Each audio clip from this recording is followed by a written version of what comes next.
Tapi Om waktu itu udah ada usaha-usaha yang dijalankan atau gimana Om? Ada sih dulu, tapi nggak berkembang. Dulu saya punya kayak titipan kargo gitu ya, usaha gitu. Terus Kargo ya? iya, saya coba juga jual apa sih alat potong besi gurinda gitu, Oh, gergajinya semua. Tapi nggak berkembang.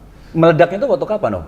Tiba-tiba Om, Padahal saya sempat pensiun dari tahun 93 Desember sampai 2008. oke. Saya Secara jobless. Jobless benar? Jobless, saya nggak berani karena saya diincar oleh beberapa orang di oknum rezim order baru waktu itu, sehingga saya harus tiarap. Oke. Ya, saya tiarap, saya nggak berani muncul. Walaupun waktu itu orde baru sudah tidak ada, saya mesti tetap tiarap dan saya nggak berani. Nah kemudian 2008 saya diajak teman mulai berani. Terus hampir 2010 temennya jual usahanya, ya saya stop lagi. Akhirnya 2012 saya diajak untuk masuk di perusahaan jalan tol. Saya bilang, dia nanyanya gini, Cup, katanya teman saya, nih kita lagi pada berantem nih, lo berani nggak jadi dirut? Katanya. Saya bilang, saya apa yang nggak berani, saya nih anak Mahakam, saya gede di Mahakam, saya bilang, kalau mau cari makan aja kita kadang-kala nyebrangin sungai, kadang-kala pakai sampan, kadang-kala kita harus berenang, masa kita nggak berani, asal lu jangan suruh gue nyolong, gitu. Enggak, ini kita cuma takut ini mereka. Ya udah, bismillah, saya bilang. Akhirnya dijadiin saya dirut. Begitu saya jadi dirut, saya lihat nih perusahaan. Ini perusahaan bagus. Pemegang sahamnya itu kan perusahaan publik. Wah, saya lihat banyak pemegang sahamnya asing. Oke. Ya, terus ada beberapa kelompok-kelompok besar di Republik ini yang megang.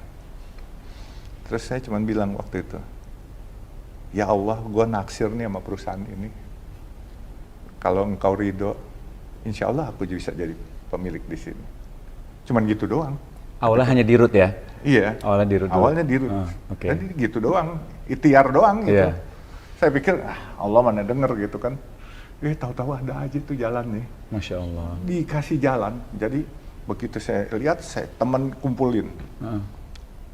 Ini asing yang punya. Teman-teman saya dari yang pengusaha lokal maupun pengusaha luar negeri saya bilang, gue nggak ajak, ini gue mau lokal ini ada asing, ada yang asli. Saya bilang nggak apa-apa, asing nggak, saya bilang gitu.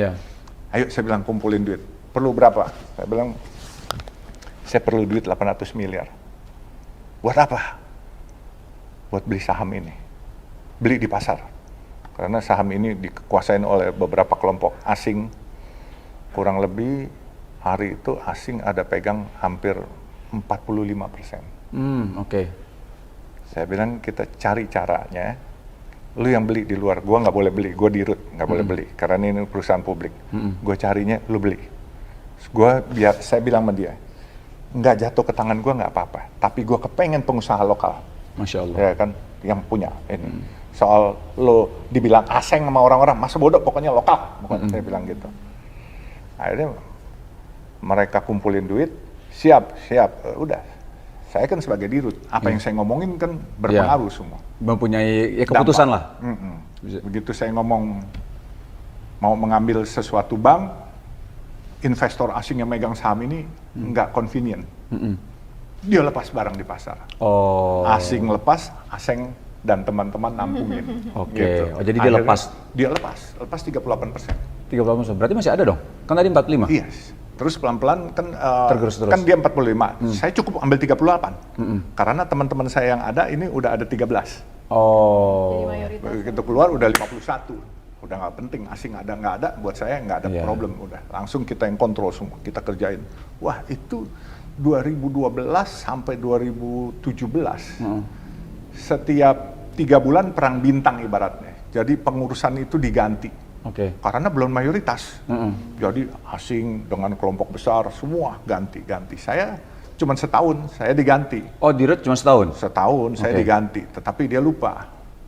Dikala dia ganti saya udah kuasai saham ini. Ya kan, dia nggak tahu. Dan saya ya oke aja diganti. Tapi kan I'm the decision maker. Betul. Iya kan. Secara majority ini iya, saya tempatin orang-orang itu yang masuk di situ. Dan pada saatnya 2017 saya mau megang. Saya bilang gantian minggir, pada kaget semua. Loh kok bisa? Ya bisa. I prepare semua dari awal. Masya Allah. Gitu. Jadi ya kan di agama kita juga diajarin orang Islam itu harus cerdas kalau nggak salah. Iqra itu ya. Iqra. Saya ini masih belepetan nih, masih belajar sama Tengku Wisnu. Aduh, enggak dong. Ya kan. Terus saya pikir ya saya harus pandai dan orang Islam juga bukan hanya pandai. Kalau bisa harus kaya kan. Ya supaya bisa bermanfaat. Nah betul. itulah alhamdulillah. Dan saya cuma cita-cita dari awal waktu masuk Islam juga Buya bilang kamu harus mengharumkan nama Islam dan kamu harus mengajak saudara-saudaramu kembali ke agama leluhur mereka, yaitu Islam, katanya. Masya Allah. Jadi itu Buya bilang, teman-teman Tionghoa itu sebenarnya agama leluhurnya adalah Islam. Tapi karena komunisme dulu masuk di Cina, diberangus semua. Zaman-zaman Mao Zedong atau apa. Tapi sekarang coba lihat, zaman Perdana Menteri sekarang apa presidennya Xi Jinping, oh sama Islam baik sekali. Dan kalau nggak salah, ada hadis yang mengatakan, tuntutlah ilmu itu walaupun sampai ke negeri Cina. Ya, saya nggak tahu bacaan Arabnya, tapi saya ingat itu. Jadi sebenarnya antara Islam dengan Cina nggak ada masalah. Ya, jadi kalau dibentur-benturkan Islam dengan Cina, Islam dengan Asing, kayaknya sesuatu yang lucu. Dan kalau ada orang Islam yang menzolimi orang-orang minoritas, yang saya dengar Rasulullah paling nggak suka. Itu. Jadi barang siapa yang menzolimi minoritas, dia bukan umatku, katanya. Dan saya belajar itu, saya ngerti dari beberapa kiai, dari almarhum Buya Hamka maupun dari kiai-kiai dari teman-teman NU, semua mengajarkan saya. Bahkan kemarin saya ketemu Wakil Ketua Umum PBNU, Habib Hilal, dia bilang, Yusuf, ada perjanjian Rasulullah yang namanya dia kirim surat kepada kaum Kristen Nazran. Dia bilang, bila engkau membutuhkan tempat ibadah, datanglah kepada kami dan kami akan buatkan. Jadi zaman Rasulullah aja, orang Kristen yang non-Muslim, kalau datang ke kita minta tempat ibadah, dilindungi. Kita harus wajib bantuin dia buat. Bantuin. Kenapa sekarang kalau ada orang Kristen mau beribadah, kita pasangin toa, kita bacain sholawat Nabi kenceng-kenceng. Saya juga nggak habis pikir, apa ini saya yang salah belajar Islamnya atau orang itu yang salah? Makanya saya bilang, Islam itu rahmatan lil alamin, bukan rahmatan lil muslimin.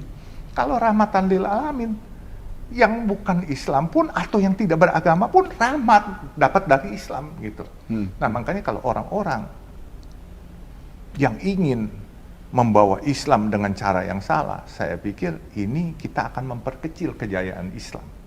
Kita sebagai umat Islam harus menunjukkan Islam yang santun, Islam yang sejuk, bukan Islam yang dikonotasikan oleh orang-orang, Islam itu bisanya bawa pedang, maunya perang aja. Itu saya kalau dengar itu saya suka sedih. Saya bilang, enggak, saya di teman-teman ustadz saya nggak pernah diajarin gituan. Islam itu cinta kasih, ya, selalu kemanusiaan yang dipikirkan. Akhlak yang baik, itu Masya Allah. Itu, makanya itulah. Aduh Om, ini sebenarnya kalau jadi memang kalau misal kita ngomong apa ya, tadi kan Om ngomong tentang Buya Hamka ya Om ya. Ini juga ya aku kebayang Buya Hamka gimana pahalanya ya. Itu kan bahasanya nilai-nilai yang dikasih ke Om kan itu Om terapkan, aplikasikan. Itu pahalanya kan mengalir terus Om tuh.